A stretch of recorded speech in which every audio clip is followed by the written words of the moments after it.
ख़वातीन व हज़रात, हम तुर्की के दारुल हुकूमत अंकारा के TR स्टूडियो से तुर्की के सदारती और पार्लिमानी इंतखाबात के मौका पर अपनी खुसूसी नशरियात पेश कर रहे हैं।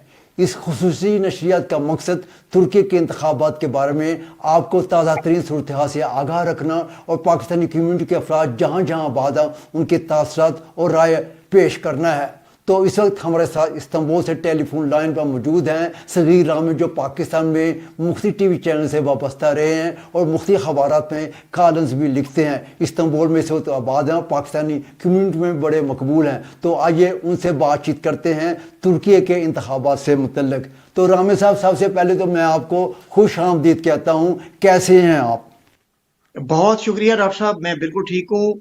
आपको मुबारकबाद कि आपने ये बहुत अहसन कदम उठाया है। एक तुर्की और पाकिस्तान की रिलेशनशिप पर एक चैनल मिसिंग था और मालूमात जो है वो बड़ी फेक किस्म की और वेक किस्म की मालूमात पहुंचती थी अक़वाम तक, लेकिन आपका ये मुबारकबाद के मुस्तहिक है कि आपने बहुत अहसन कदम उठाया है, जिससे पाकिस्तान और तुर्की की अवाम में ना सिर्फ बाहमी मालूमात और खबरों का तबादला बल्कि यकजहती भी बढ़ेगी। अच्छा रामी साहब, तुर्की में आबाद हुए हैं, आपको 3 साल हो गए, आपको तुर्की कैसा लगा? पहले हमारे नाजरीन को ये बता दें, फिर आगे चलते हैं, आपसे बातचीत करते हैं। जी डॉक्टर साहब, तुर्की बहुत ही खूबसूरत मुल्क है। लोगों के एतबार से, उनके अडॉप्टेबिलिटी के एतबार से, और दुनिया में वाहिद मुल्क तुर्की है जिसको खुदा ने हर नेमत से नवाजा है। और मैं यहाँ पर मेरे यहाँ पर आने का मकसद पूरी दुनिया में तुर्की को सिलेक्ट करने का जो बुनियादी नुक्ता था वो एक ब्रादर और मुस्लिम कंट्री होने के नाते जो यहाँ पर इस्लामिक और यूरोपियन मिक्स कल्चर है, यानी आप यहाँ पर डिस्क्रिमिनेशन नहीं है। और दूसरी बात ये कि यहाँ पर आपको आज़ादी है, मजहब की भी आज़ादी है, हलाल फूड है और दुनिया का बेहतरीन मौसम है। दुनिया का बेहतरीन जो है वो खित्ता है जिसे तुर्की के नाम से दुनिया जानती है। तो इसी बहुत सारे पॉइंट्स पर मैंने अपनी फैमिली को यहाँ शिफ्ट करने का इरादा किया और अल्हम्दुलिल्लाह मैं और मेरी फैमिली बहुत ही ज्यादा सेटिस्फाई हैं यहाँ पर। ज़बरदस्त ज़बरदस्त ना। आपने रामी साहब ये बताइए, आप तुर्की में आबाद होने के बाद आपके ये तुर्की में पहले इलेक्शन है, ये मुझे बताइए कि तुर्की में और पाकिस्तान के इलेक्शन में आपको क्या फ़र्क नज़र आ रहा है कि पाकिस्तान में कैसे इंतखाबात होते रहे, वहाँ पे मुहिम कैसे चलती रही है और यहाँ तुर्की में कैसी मुहिम चल रही है? जी, पहली बात तो ये कि मौजूद के साथ डॉक्टर साहब, पाकिस्तान और तुर्की के जो इंतखाबात का प्रोसीजर देखा है मैंने, इसमें कोई मुआवजना किया ही नहीं जा सकता। यानी ये दुनिया का, अभी तक देखें, अभी 6-7 दिन रह गए इंतखाबात में, लेकिन जितना पुरअमन कैंपेन यहाँ पर चल रही है और बाशऊर 98% लिटरेसी रेट के साथ जो तुर्की की अवाम बाशऊर है और जिस तरह वो एनालाइज कर रही है चीजों को, मैं समझता हूं कि उनकी पाकिस्तान से कोई मुआवजना नहीं बनता। पाकिस्तान में बरादरिज्म की बुनियाद पर, यानी लासानियत की बुनियाद पर, और दूसरी बात यह कि पाकिस्तान की जो इंतखाबी मुहिम है, सबसे बड़ा जो मुझे फर्क दिखाई दे रहा है, पाकिस्तान की इंतखाबी मुहिम में मुखालफिन की करैक्टर असैसिनेशन और उनके खिलाफ प्रोपोगंडे के बुनियाद बना के अपने वोट बढ़ाने की जसारत और कोशिश की जाती है। जबकि मैंने देखा है कि यहाँ पर बेशक अपोजिशन का इत्तेहाद हो या हुकूमती पार्टी, दोनों का जो इलेक्शन कैंपेन चल रही है वो 100% मुल्क की डेवलपमेंट, अवाम की फलाही मंसूबे और मुल्क के मुस्तकबिल और माजी का मुआवजना पेश किया जा रहा है। यानी जो अपोजिशन पार्टी है उसको भी इक्वल लेवल प्लेइंग फील्ड है, वो भी उनके भी मैं देख रहा हूँ पूरे इस्तांबुल में। अगर मैं देखूं, कल मैं शिकारिया भी गया था, स्पांजा भी गया था, तो वहां भी मैंने देखा कि जो फ्लेक्सेस हैं या जो साइन बोर्ड हैं इलेक्शन कैंपेन के, वो दोनों को मुतवाज़न मौके हैं कि वो अपनी मर्जी से जिस पर उनकी सिलेक्शन हुई है वो अपनी एडवर्टीजमेंट, अपने स्लोगन्स वहां पर चस्पा कर सकते हैं। तो जबकि पाकिस्तान में अगर आप देखें, जो हुकूमत में होते हैं वो तमाम वो वसाइल बरोकार लाते हैं जो मुखालफिन को दबाने के लिए या उनकी इलेक्शन कैंपेन को स्नब करने के लिए। तो मैं समझता हूं कि इंतहाई बाशऊर तरीके से यहाँ पर मैंने देखी है। मेरा ये पहला एक्सपीरियंस है।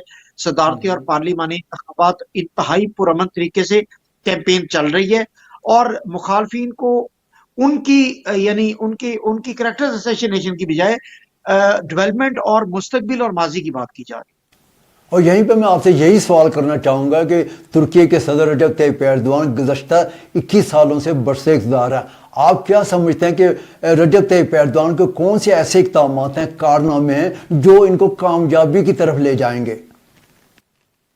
देखिए, मैं डॉक्टर साहब क्योंकि पढ़ने से भी थोड़ा सा अपना दिलचस्पी रखता हूँ मैं, तो अगर 90s का तुर्की देखा जाए, 80s और 90s का, जी तो जी उसमें अगर आप झांक के देखें तो यहाँ इन्फ्लेशन का ये आलम था कि यहाँ पर टैक्सी ड्राइवर को 50,000 लीरा देना पड़ते थे। अगर ठीक आप है। नई जनरेशन हो सकता है इससे अवेयर ना हो, लेकिन जो जनरेशन पुरानी जनरेशन है जिन्होंने 80s और 90s का अपने होश में देखा हुआ है सारा मामला, तो उनको पता था कि उनको आज भी उनको याद है कि तैयब एर्दोआन जब मेयर इस्तांबुल इलेक्ट हुए तो जो गोल्डन हॉर्न था उसकी क्या कंडीशन थी। वो एक सही कचरा कुंडी था और उस बिल्कुल पे ठीक। मतलब यानी ये डिबेट चल रही थी यहाँ पर कि उसको परमानेंटली बंद कर दिया जाए या उसको किस तरह बहाल किया जाए कि वहां ताफुन उठता था वहां से। आज ठीक है। वही गोल्डन हॉर्न है जो सालाना वहां से 20 अरब डॉलर जनरेट कर रहा है सिर्फ टूरिज्म से। तो जी ये जी एक बहुत बड़ा एग्जांपल मैं आपको। दूसरी बात ये कि अगर आप इकोनॉमी की बात करें तो जो ठीक है। इकोनॉमिक रिफॉर्म्स तैयब एर्दोआन ने की, जब इनकी इन्फ्लेशन का ये आलम था कि 50,000 लीरा टैक्सी को सिर्फ एयरपोर्ट से सेंटर जगह पर पहुंचने के लिए दिया जाता था।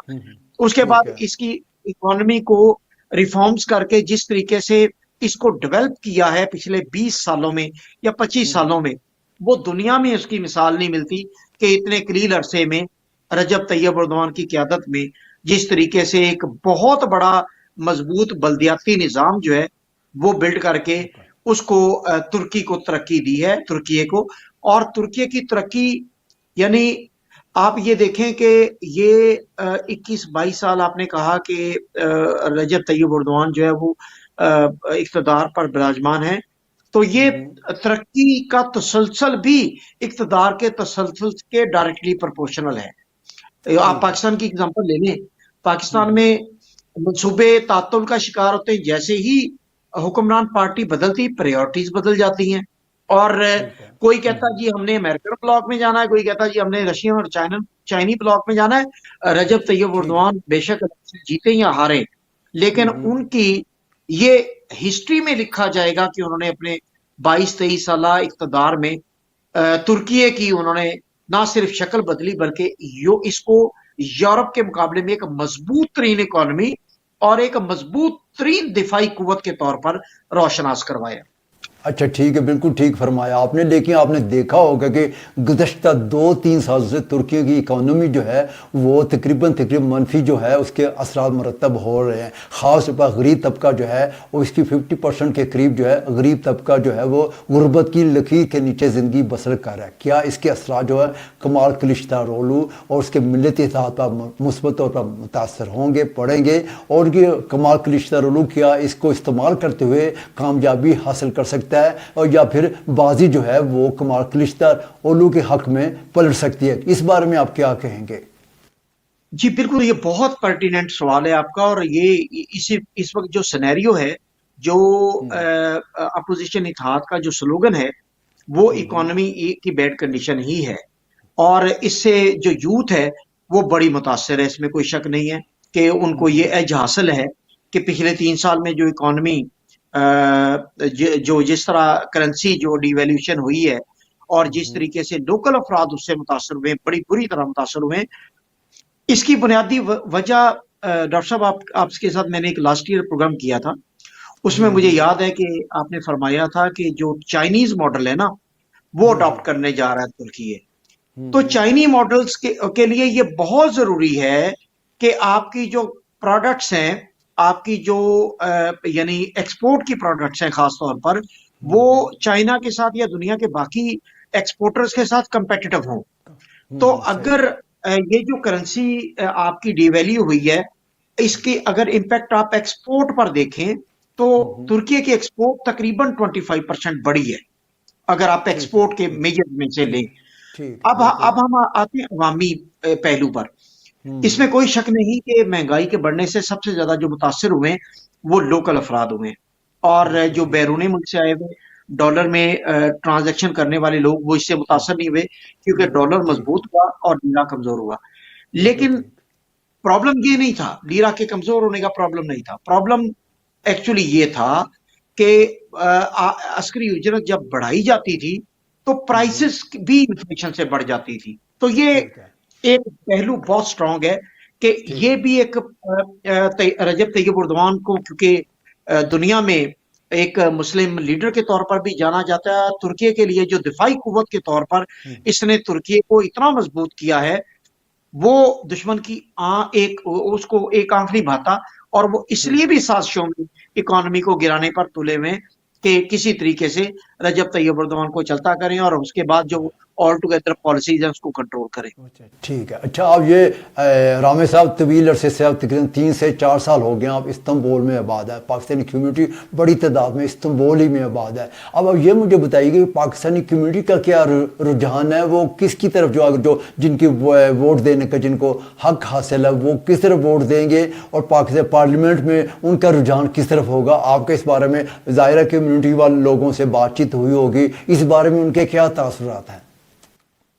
ڈاکٹر صاحب آل ٹوگیدر، یعنی میں صرف پاکستان کمیونٹی کی بات نہیں کر رہا، میں یہاں پر جو انڈیا سے آئے ہوئے، بنگلہ دیش سے آئے ہوئے، یورپین ممالک، امریکہ، کینیڈا، یو کے سے جو مسلم افراد، جو فیملیز اپنی وہاں سے شفٹ کر رہے ہیں، وہاں کے ایجوکیشن کے جو حالات ہیں، جو بچوں کی وہاں پر گرومنگ جس طریقے سے ہو رہی ہے، میں سینکڑوں فیملیز کو جانتا ہوں جو یورپ، یو کے اور امریکہ، کینیڈا سے یہاں شفٹ ہوئی ہیں، ٹھیک اور ہے انڈیا بالکل سے، ٹھیک انڈیا کے حالات کی وجہ سے، بنگلہ دیش سے، یعنی اردو سپیکنگ جتنے بھی افراد ہیں دنیا میں، جی جی ان کمیونٹیز کے ساتھ میرا انٹریکشن ہے جو یہاں ٹھیک پر ہے نیشنلٹی لے چکے ہیں۔ آلموسٹ ان کی تعداد اب تک ڈاکٹر صاحب تقریباً کوئی 1.5 لاکھ کے قریب ہے، اور ٹھیک ہے اس 1.5 لاکھ کی کمیونٹی میں کوئی ایک شخص بھی مجھے ایسا نہیں ملا جو رجب طیب اردوان کے اگینسٹ ووٹ کاسٹ کرنا چاہتا ہو۔ ٹھیک یہ اچھا ساری ٹھیک کمیونٹی، بلکہ جی ایک اور بڑی آپ کو مطلب ہاریبل بات میں یہیں پر ڈسکس کر لوں کہ یہ سب رجب طیب اردوان کے لیے نہ صرف دعا گو ہیں بلکہ یہ پریشان بھی ہیں۔ پریشان اس لیے ہیں کہ نئی حکومت اگر یہ اس کی رجب طیب اردوان کو اگر یہ الیکشن لوز کرتے ہیں تو ان کو اپنے مستقبل میں خطرات دکھائی دے رہے ہیں، یہی یعنی میں نے آپ سے کوشچن اپوزیشن کرنا، کا۔ اگلا کوشچن جی، اگلا کوشچن میرا آپ سے یہی ہوگا کہ اگر ایردوان اقتدار سے محروم ہو جاتے ہیں، نئی حکومت جو ہے وہ برس اقتدار آتی ہے، تو ان کے جو پاکستان کے ساتھ تعلقات ہیں اس پر کیا اثرات مرتب ہوں گے، اور باقی دنیا کے ممالک کے ساتھ کیا اثرات مرتب ہوں گے، اس بارے میں بھی جی بتائیے۔ جی ڈاکٹر صاحب، یہ بھی بڑا بڑا پیٹرنٹ کوشچن ہے آپ کا۔ میں اس سے پہلے یہ بتا دوں کہ لوگ جو ہے مڈل ایسٹ سے خاص طور پر پچھلے 6 ماہ سے انویسٹمنٹ رکی ہوئی ہے۔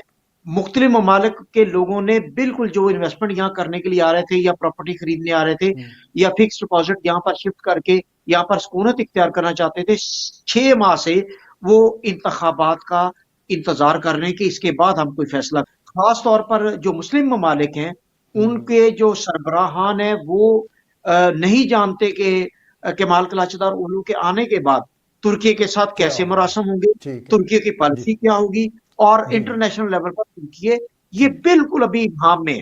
ابھی اگر ٹھیک ہے رجب طیب اردوان آتے ہیں تو وہ جی تو دنیا کو پتہ ہے کہ وہ کس طریقے سے ڈیل کرتے ٹھیک ہے ہیں، لیکن ٹھیک ہے اپوزیشن وہ اگر جیتے ہیں اور جی جی دنیا مسلم کنٹریز کی نظر میں وہ بالکل مسلم ممالک کے جو سربراہان ہیں وہ اب ہم میں کہ اس کے بعد ان کے تعلقات کی کیا صورتحال ہوگی۔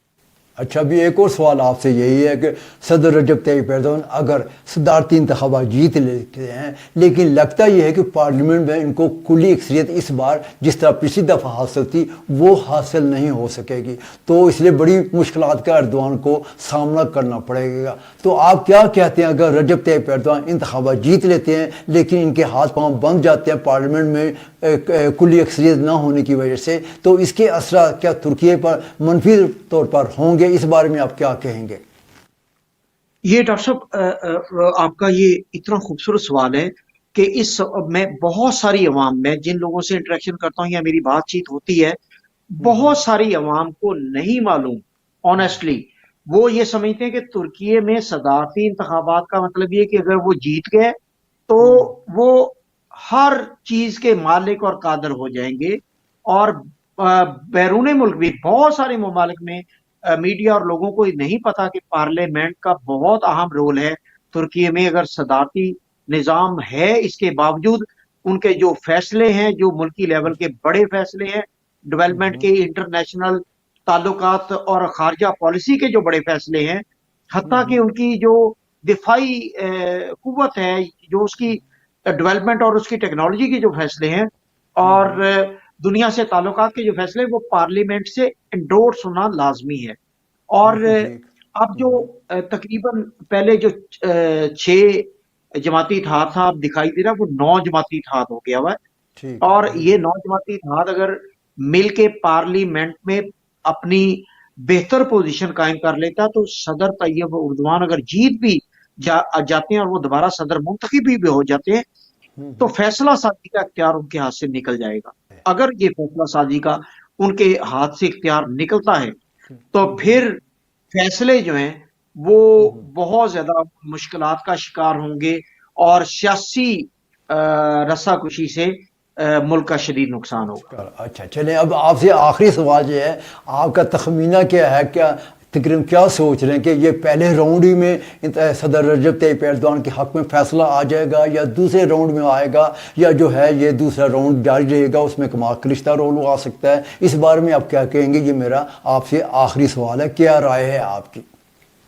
ڈاکٹر صاحب یہاں پر جو محرم انجے ان کی موجودگی، وہ اگر فرض کریں 3-4% ووٹ بھی وہ لے جاتے ہیں تو جو 50% سے ابو کی جو صورتحال ہے وہ مشکوک ہو جائے گی. یعنی اس کی ووٹنگ اگر محرم انجے وہ اگر لے جاتے ہیں 3 سے 4% ووٹ، تو پھر اگر کوئی بھی کینڈیڈیٹ 49% بھی لیتا تو وہ دوبارہ پولنگ کی طرف جانے کا اندیشہ ہے.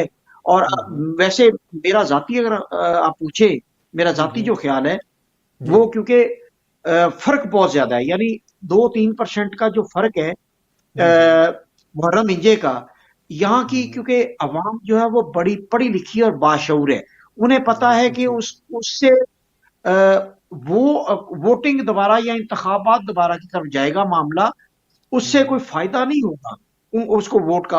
اس کو نہ اس نے جیتنا ہے اور نہ ہی اس نے کوئی پوزیشن پر آنا ہے. لہٰذا مجھے یقین ہے کہ عوام جو ہے وہ دو ہی طرف رجحان رکھتی ہے اور مقابلہ بڑا سخت ہے.